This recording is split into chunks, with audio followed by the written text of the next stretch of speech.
everybody, welcome back to V Money Entertainment. I wanted to make sure to get started on this video outside today. We've been doing a whole lot of different photography with birds. We've also been doing some filming with birds. I've really been having a good time with my camera outdoors. I've gotten a lot of great photos of cardinals. We're starting to see some waxwings around here. First thing we're going to go ahead and start talking about is going to be the mourning dove. So I actually had a pair that attempted to make a nest in a feeder that I have hanging on one of my windows outside of my dining room. And one of the things that was really interesting about that nest is it was very sloppily put together. Like it was not much of a nest at all. And that's actually something that mourning doves are known for. And not only do they tend to nest fairly close to human beings, they also don't really spend a lot of time building that nest. So it could be 10 twigs and they call it a day, and that's where they go. But some other things that you might not know about mourning doves: whenever you hear that familiar cooing sound, it's actually only the males that make this sound. Mourning doves are seasonally monogamous, which means that every single season they can have a different mate, but they stay together during that season. So usually you'll see doves in a pair. Something that I find pretty interesting about doves is that they can actually suck liquid up through their beaks and, kind of like a straw, and drink that way. Not something that really any other birds can do. Doves are one of the few species that actually can do this. That right there is actually the feeder that they tried to nest in. Me and my family had a party and ended up really scaring them off, which was kind of sad. Next thing we're going to talk about is going to be the house finch. So one of the first things that you might notice about house finches, especially in this one here, is the red coloration. Now, house finches typically, now this is a male, normally they will have a red coloration. The pigment actually comes from their diet, similar to flamingos. Now, it can also be orange and yellow. It just kind of depends on what kind of food they're feeding on during that molting cycle, really.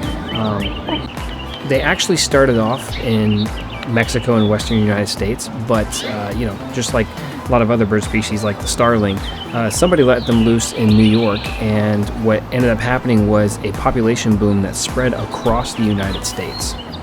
So something that I actually noticed about this bird was this sort of protrusion that you can see on the beak.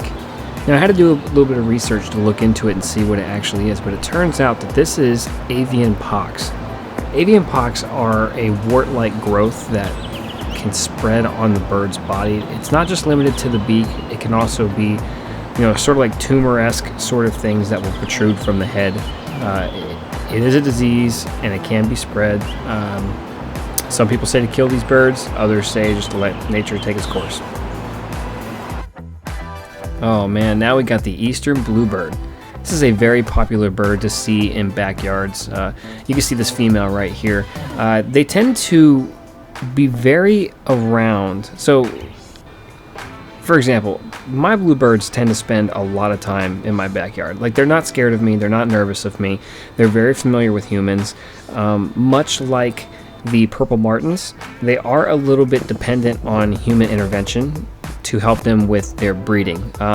Bird boxes are a very popular thing that are used for bluebirds, and not only attracts them, it also helps them grow the population and succeed. It is something that you can do to attract them around your home, but honestly, there's plenty of people that are doing it already, so put up a bird feeder and you'll see this beautiful bird. When it comes to the nesting, they can have several broods. The male brings the materials, and only the female builds the nest. And now we have the cardinal, named for the beautiful red that it sports after the Catholic cardinals. These birds are very, very, really widespread. They're all over the place. I have a lot of them in my yard. They're a very common thing for you to hear. They're very loud, very boisterous. Despite the name, they actually do tend to have a more southern range in the United States.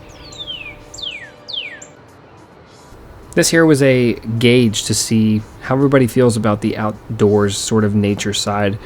I will be doing some filming when it comes to taking hikes and whenever I'm out, in an actual national forest or something like that.